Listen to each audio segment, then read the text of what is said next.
Halo, Assalamualaikum warahmatullahi wabarakatuh. Kembali lagi bersama saya, Fatima Azahra, mahasiswa Sastra Indonesia Universitas Pamulang.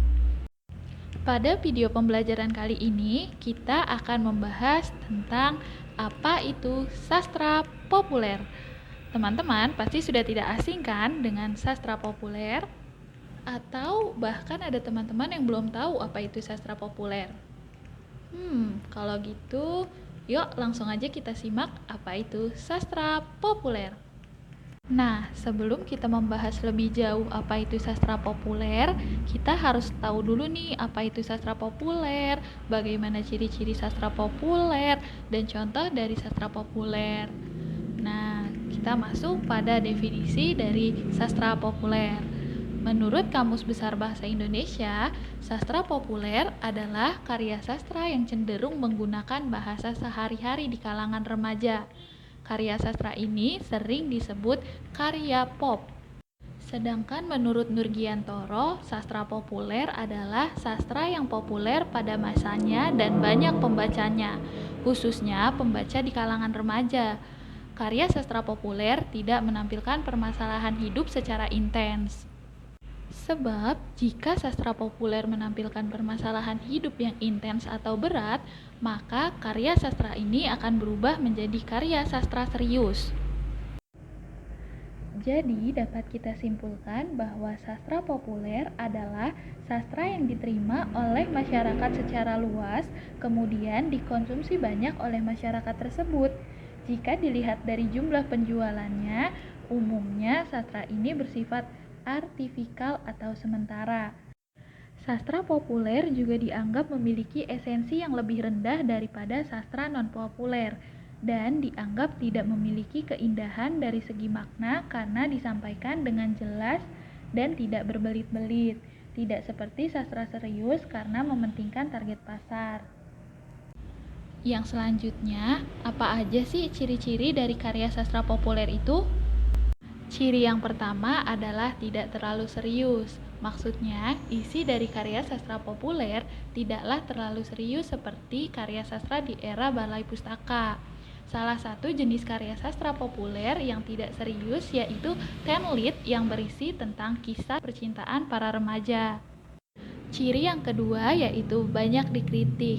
Maksudnya, karya sastra populer banyak menuai kritik, baik kritik positif maupun kritik negatif untuk menaikkan popularitas mereka. Sedangkan ciri yang ketiga yaitu komersial. Maksudnya, sastra populer ini dibuat untuk mendapatkan keuntungan dari penjualnya. Ciri yang keempat adalah situasional. Maksudnya, karya sastra populer hanya terkenal dalam sementara waktu saja. Jika ada karya sastra muncul setelah itu, maka karya sastra ini akan cenderung tenggelam. Yang kelima, ada kontemporer. Kontemporer dalam karya sastra adalah perpaduan berbagai unsur gaya kepenulisan dalam satu karya sastra. Dalam hal ini, karya sastra bisa berupa perpaduan unsur klasik maupun unsur modern. Dan ciri yang terakhir adalah over-fiksional. Maksudnya, karya sastra populer saat ini dibuat dengan imajinasi yang sangat tinggi dan jauh dari kesan peristiwa yang lazim seperti di dunia nyata. Nah, selanjutnya kita masuk pada contoh sastra populer. Teman-teman sudah bisa lihat, di situ ada buku judulnya Dilan, Dia Adalah Dilanku tahun 1990. Penulisnya Pidi Baik, jumlah halamannya ada 348 halaman dan diterbitkan oleh Pastel PT Mizan Pustaka pada tahun 2016. Teman-teman, ada yang tahu kenapa novel Dilan ini bisa disebut sebagai karya sastra populer? Nah, kenapa novel Dilan tahun 1990 ini masuk ke dalam sastra populer?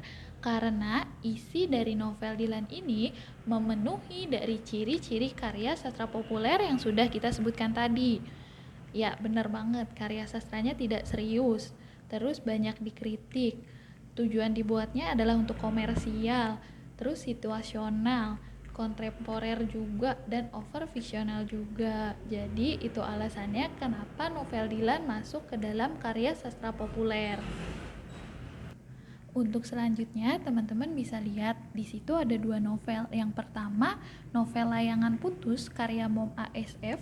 Yang kedua ada novel Negeri Lima Menara karya Ahmad Faudi. Kira-kira dari kedua novel tersebut, manakah yang termasuk ke dalam sastra populer? Apakah novel Layangan Putus atau novel Negeri Lima Menara?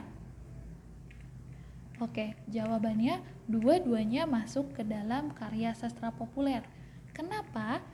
Karena pada akhirnya kedua novel tersebut mempunyai penggemar dan muncul dalam jangka waktu tertentu. Selain itu juga, kedua novel tersebut dikomersialkan atau diperjualbelikan secara bebas. Nah, berakhir sudah pembelajaran kita pada video kali ini. Sampai jumpa lagi pada pembelajaran selanjutnya. Mohon maaf jika ada perkataan yang salah dan kurang tersusun. Bye-bye.